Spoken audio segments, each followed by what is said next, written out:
Over the next couple of minutes, we're going to take a deep dive and look at how you can use social media, and specifically the posts you're going to put on social media, to help your business grow. It's not about just creating pretty pictures, maybe getting somebody to have a giggle. It's about giving people the information they need about you and your products, what you can offer them, and how they'll go forward and accept that and end up coming to your business and spend some money with you. Before we dive into things, let me introduce myself. My name's Trip, and I help brew pubs and breweries develop successful advertising and marketing strategies to enhance their business and personal lives. Don't worry about needing to take notes or anything like that to kind of follow along with the stuff I'm going to be sharing with you. I'm going to put send down in the comments section, and I'll send this over to you. This is everything I'm covering here in this tutorial. As you can see, what we're talking about is all the different elements that you're going to want to consider and use as you go forward. If you don't do your posts, get a copy of this and share it with the people who do your posts. It's going to make them all that much better. So go ahead, make sure you get a copy of this now. Now let's dive into things. First, let's take a look at the difference between art and marketing. I want you to just imagine something for a minute, so clear your head. Let's take a look at the typical artistic post. Something, you've got a frosty beer glass with a golden, delicious-looking beer poured into it. And the caption says, "Sunset in a Glass, our new IPA." Now, that's artistic. Certainly can catch somebody's eye. And in theory, I'm not saying that it's bad, but there's nothing, it's missing things. And what I want to do is kind of, again, imagine something. This is going to be a very generic situation, but just as to change how you think about what a social media post can be. Imagine this. This is a marketing post. You've got that same frosty glass. Now the caption says, "Try Twilight Hops IPA this Friday. The first 50 customers who come into our tap room will get a special edition souvenir glassware. Tag a friend and you can win a free tasting flight." Can you see the difference? We've given people some action and some direction. And we're going to dive deeper into these things as we go forward. But I wanted you to just have a treetop perspective of how things might be different and, more importantly, better for you and your business. Now, when you talk about effective marketing elements, there's 5 key things I want you to think about and make sure all of your social media posts have. A call to action, telling your followers and the people who see it exactly what it is you want them to do. There needs to be some urgency. Put a time frame on it.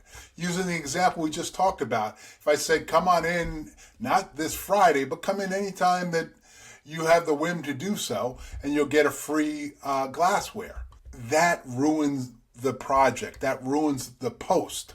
There needs to be some engagement. It's encouraging some interaction. And asking folks to do something often creates that interaction that we need to get action to happen. Provides information. Want to communicate some product details. A lot of times I don't see enough about the product. In the example I gave you, we probably will want to dive into some more details about the beer. But again, we're looking at things from a treetop perspective. We want to make sure that you understand these things, but you want to provide product details. You don't need to get down into the deep minutia, but a little bit more would help. And you always want to add value, offer additional benefits to folks. If you put those 5 things into your social media posts, they're going to become much better. Now let's talk about social media strategy. First and foremost, who is it that you want to see your social media post? And more importantly, who is it that you want to come on into your brewery?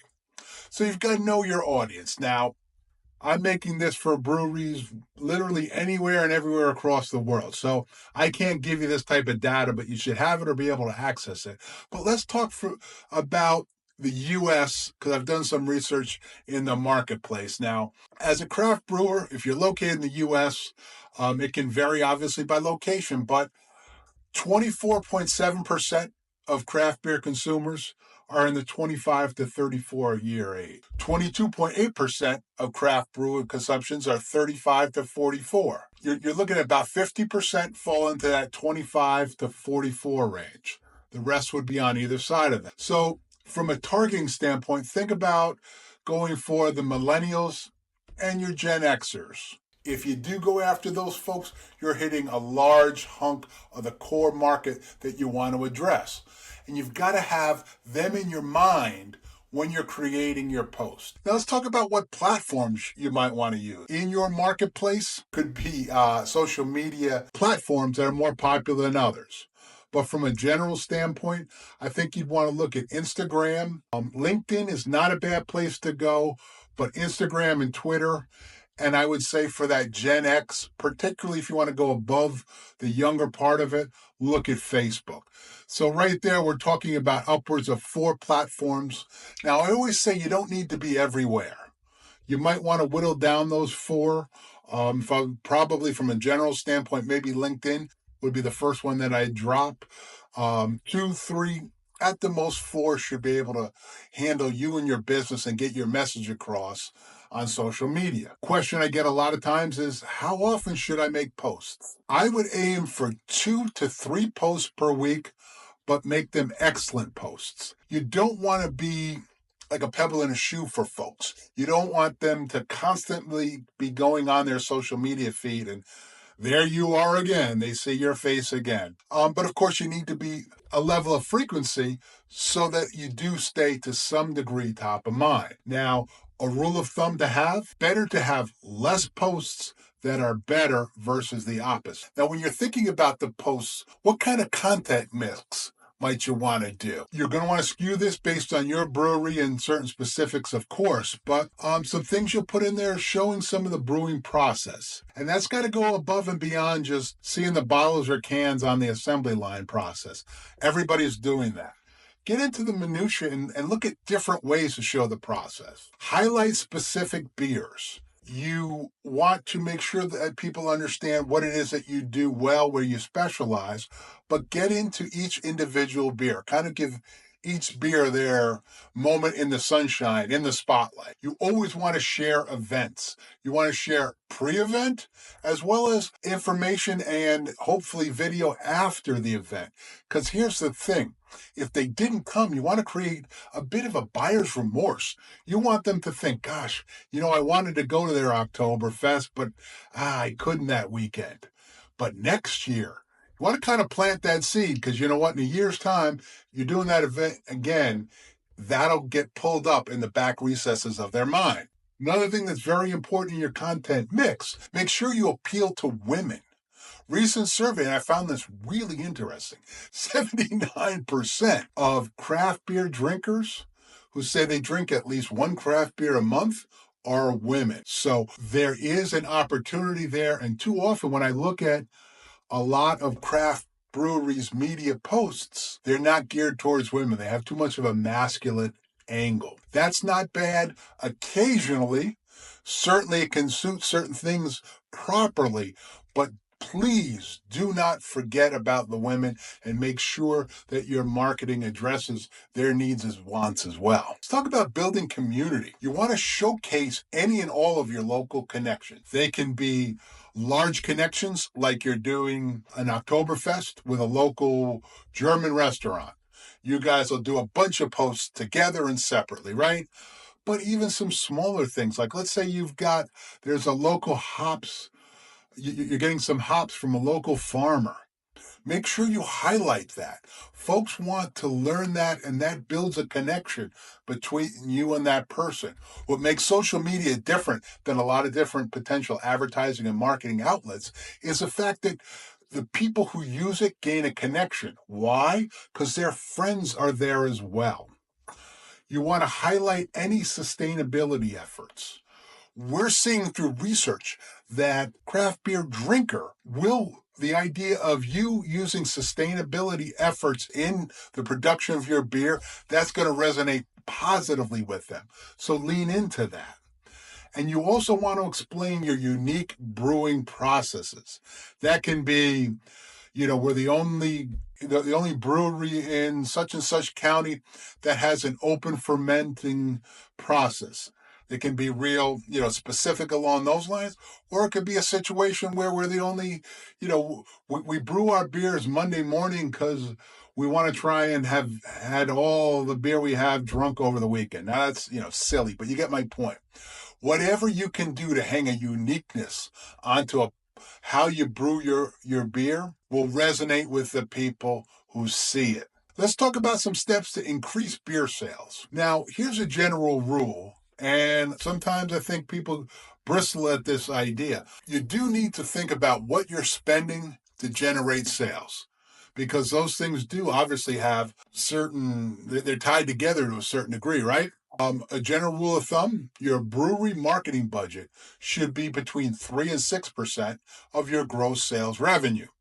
So plant that in your head and think about what you do. And that covers everything from what you might spend to place, although most social media is free. It also goes to any kind of digital. You may advertise on Google and things like that, to your newspaper and all the production costs that go into getting any type of ad or marketing effort from idea into somebody's hands. That's covered in that 3 to 6%. Some things that you want to think about when you're looking to increase beer sales and revenue: maximize taproom sales. You want to optimize your taproom experience, of course, if you have one. Prioritize your taproom experience as a key part of your brand identity, leading to a larger proportion of sales coming from your taproom. In general, you're going to be able to generate a higher per beer profit in your taproom. So prioritizing that makes financial sense. And here's the other thing. Everything about you, what makes you unique, and everything that we talked about leading up to this point in this video, needs to sort of ring true to the person when they walk into that tap room, ask for a beer, and start drinking it. So make sure, from the decor to everything down to the lighting, and everything is tied into that.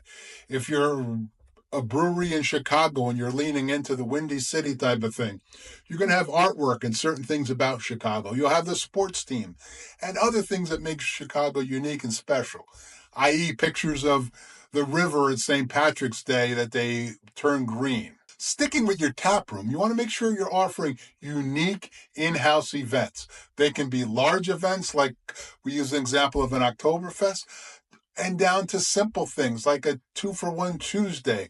Of course, make sure that's legal in your area, but you get my point. You want to have big and small and make them unique and special, things that they won't get anywhere but if they visit you. Another big thing about the taproom experience is make sure all of your staff has a lot of product knowledge. Train those folks. People are going to ask questions, and it doesn't matter whether it's a person behind the tap or someone who's picking up plates or sweeping up the floor. Everybody needs to know about the product that's there, because the only reason you're all there is the product. Outside of your tap room, you want to try and improve distribution. You want to build relationships with your distributors. Distributors, love them or hate them, and I probably know which side of the fence you fall on with them more often than not. But here's the thing, they're people. Developing relationships with people will, in the long run, lead to you finding out about things that you wouldn't have if you didn't have that relationship. You want to make sure you create eye-catching packaging. And you want to offer promotions to retailers. And you want to always be looking for places where you might be able to sell more beer. And what I'm talking about specifically would be local restaurants, and looking for ways to partner with them where they would make your product first and foremost and highlighted behind their bar. The more places that you make that happen, guess what? The more beer it is you're going to sell. You want to always think about, when you're posting on social media, ways to enhance it. You want to use only high quality visuals. When you do post, if someone comments, you want to respond promptly. And you want to make sure you share user generated content. I've got a whole video about having folks incentivizing and giving them reasons and ideas to post from within your brewery. You want to lean into that hard. Some folks, some of the responses I see from that video, people are against it.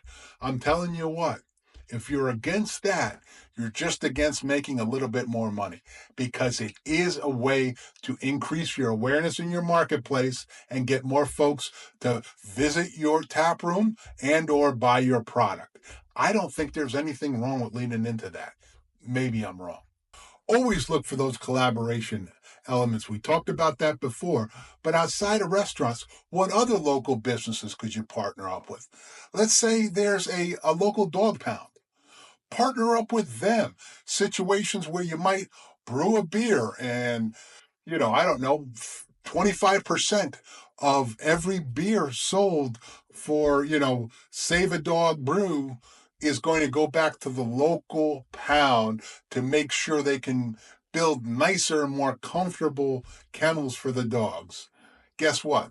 There are folks that will buy that beer, maybe if they don't even drink beer, because of what you're doing and the goodwill that's going to establish in your community, as well as the fact that you're doing something for dogs who need help, which, by the way, as a big dog guy, there's nothing better in my mind than doing that. So, I use examples like that a lot, but lean into those types of things and work with local influencers. I also have a video on that. I'll put links down in the description so you can watch all of those. But I found quickly in a couple of minutes, local influencers in my area that could put any kind of collaboration I did with them in front of hundreds of thousands of their followers.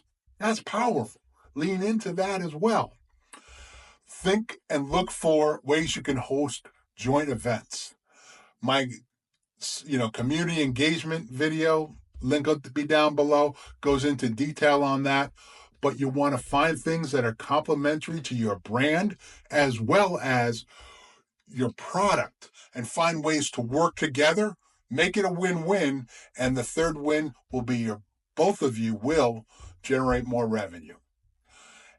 We touched on it a bit earlier. I want to emphasize the idea of sustainability. That seems to be very important amongst the folks who are in your target audience. So make sure you're using eco-friendly packaging. Even if it costs a bit more, it will pay off as long as you let folks know about it in your social media posts. For instance, if there was a more eco-friendly way you might distribute your cans, then go ahead and let folks know about that through social media. Another thing to think about for a couple of different reasons is local ingredient sourcing.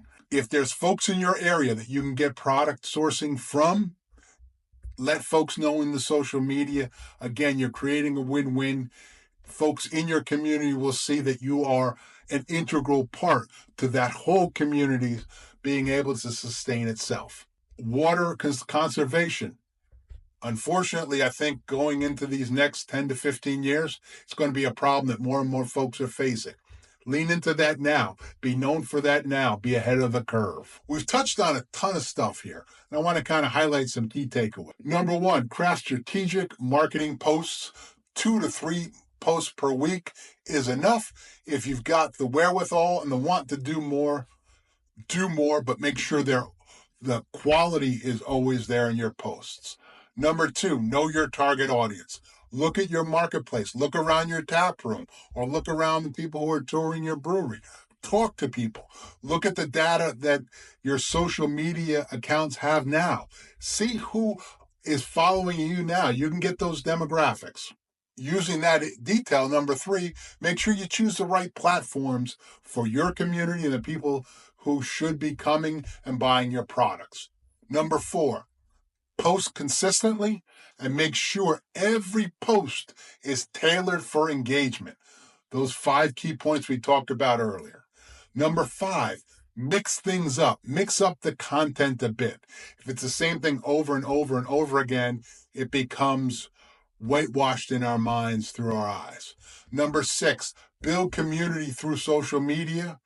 It should reflect what you're doing in your own business. Number 7, focus on both your tap room and distribution sales in your social media posts.